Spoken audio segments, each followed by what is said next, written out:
আমাদের সঙ্গে শশী বাজা রয়েছেন, চিকিৎসক শশীদি। ইতিমধ্যেই যেটা দেখা যাচ্ছে, আন্দোলনে যারা সামিল হয়েছেন তাদের মধ্যে এই মুহূর্তে আমরা রয়েছি। একটাই কথা, জাস্টিস ফর আরজি কর। আলোচনার রাস্তা এই মুহূর্তে তাহলে কোথায় দাঁড়িয়ে রয়েছে?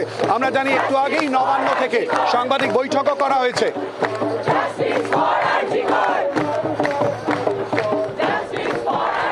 আমরাও কিন্তু জাস্টিস চাই শিলাদিত্য। আমরা প্রত্যেকেই জাস্টিসের জন্যে সিবিআই তার তদন্তকে ত্বরান্বিত করার জন্যে এবং সুপ্রিম কোর্ট পরপর যে হিয়ারিং করছে সেটা দিকেও আমরা মনোযোগ দিয়ে আমাদের দৃষ্টিটা রেখেছি। সুতরাং এমন নয় যে আমরা জাস্টিস চাইছি না, আমরা সকলেই জাস্টিস চাইছি। দ্বিতীয়ত, আমরা একটা রাজ্য সরকারে রয়েছি, প্রশাসনে রয়েছি এবং সেইখানে আমরা মানবিক, আমরা দুর্বল নয় কিন্তু আমরা মানবিক।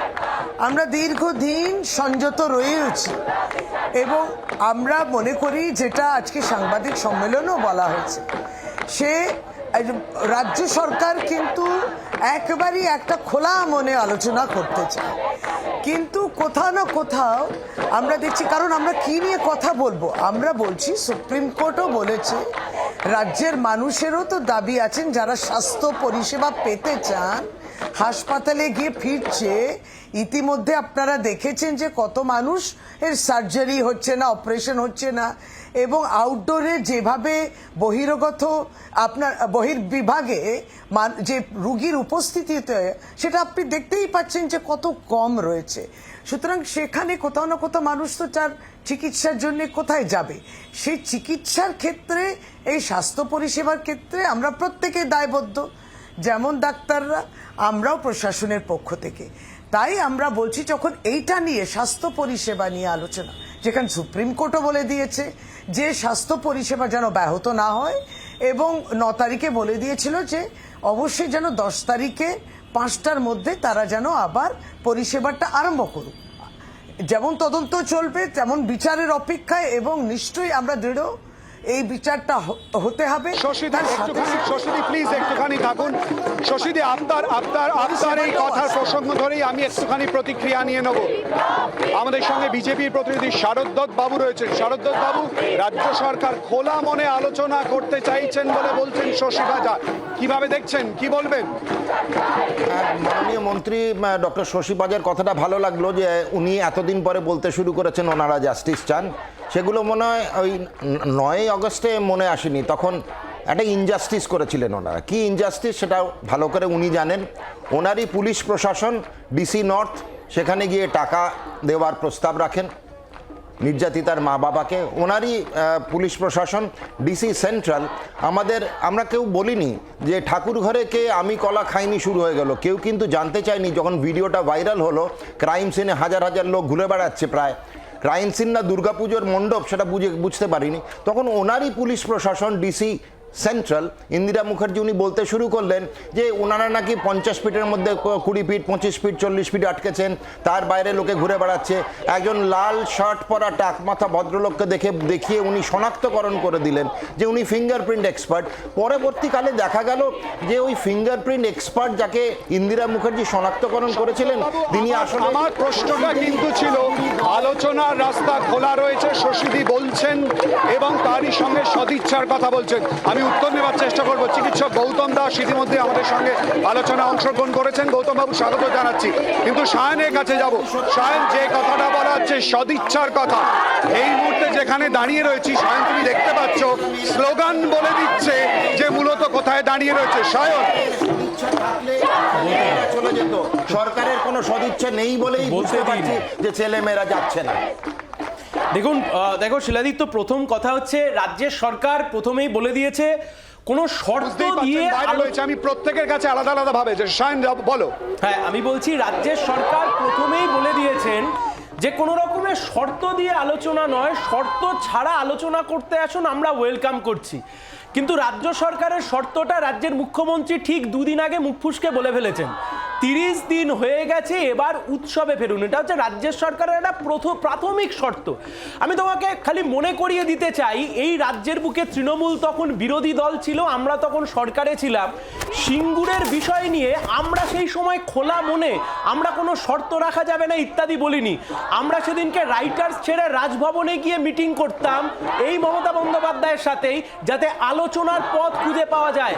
কিন্তু এই রাজ্যের সরকার প্রথম থেকে গোটা বিষয়টাকে ধর্ষকদের পক্ষ নিয়েছে, যারা দুর্নীতি করছে তাদের পক্ষ নিয়েছে, এবং সেই করতে করতে আজকে মানুষ যখন খেপে গেছে, গোটা রাজ্যের মানুষ যখন খেপে গেছে, ডাক্তারবাবুরা যখন তারা রাস্তায় নেমে তারা যখন জাস্টিস চাইছে, রাজ্যের সরকার বলতে পারে না যে তোমরা শর্ত নিয়ে আসবে না।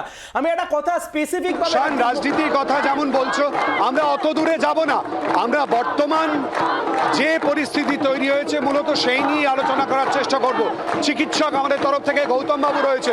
গৌতম বাবু, এই মুহূর্তে যেখানে দাঁড়িয়ে রয়েছি স্বাস্থ্য ভবনের সামনে, আপনি নিজেও কিছুক্ষণ আগে এখানে ছিলেন। সেই জায়গায় দাঁড়িয়ে এই মুহূর্তে মেল, পাল্টা মেল, আবার পাল্টা মেল, কিন্তু আলোচনার রাস্তা খোলার কথা কিন্তু প্রত্যেকে বলছেন। মীমাংসা কি পশ্চিমবঙ্গের মানুষ বা দেশের মানুষ দেখতে পাবে বলে মনে হচ্ছে? আলোচনার প্রস্তাব তো দিয়েছে ওরা, যারা জুনিয়র ডাক্তার তারা কিছু শর্ত দিয়েছে। শর্ত বলা ঠিক হবে না, তারা কিছু আরেকটু কিছু বাড়তি বলেছে, যে লোক সংখ্যা বাড়াতে হবে বা এরকম কিছু বলেছে। সেটা অযৌক্তিক কথা হচ্ছে।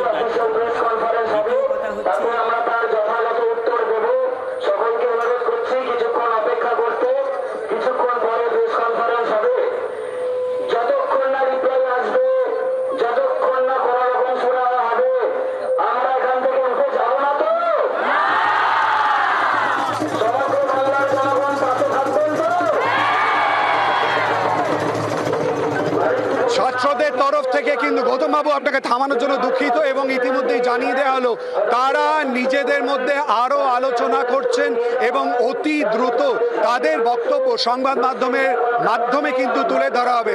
কিন্তু তখনও পর্যন্ত তাদের যে স্লোগান, তাদের যে বক্তব্য, তাদের যে আন্দোলন তা চলবে। গৌতম বাবু প্লিজ। হ্যাঁ, তারা নিশ্চয়ই ডিসিশন যেটা নেবেই, কিন্তু তাদের আন্দোলনটা এটা অযৌক্তিক কিছু নয়, প্রথম কথা। দ্বিতীয় কথা হচ্ছে যে এই যে বারবার বলা হচ্ছে যে হাসপাতালে চিকিৎসা হচ্ছে না, এইটা কিন্তু সর্বাংশে ঠিক নয়। আমরা সিনিয়র ডাক্তাররা, আমরা যারা জেপিডি, জয়েন্ট প্ল্যাটফর্ম ডাক্তারসের মধ্যে আছি, তারা কিন্তু কাজ করছি, যতটা সম্ভব করে ওদের যে অভাব সেটা ঢেকে দেওয়ার চেষ্টা করছি।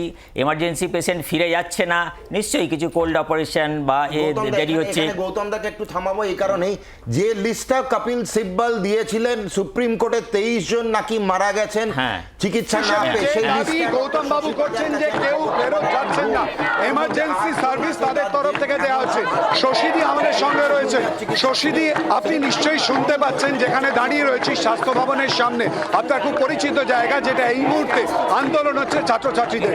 সবে মাত্র আবারও ছাত্রদের তরফ থেকে বলা হলো আলোচনার বিষয় নিয়ে তারা নিজেদের মধ্যে কথা বলছেন এবং অতি দ্রুত সিদ্ধান্তের কথা জানাবেন। সুতরাং আপনারাও আলোচনার কথা বলছেন, তারাও যে থেমে আছে এটা কিন্তু নয়, তাই কি শশীদি?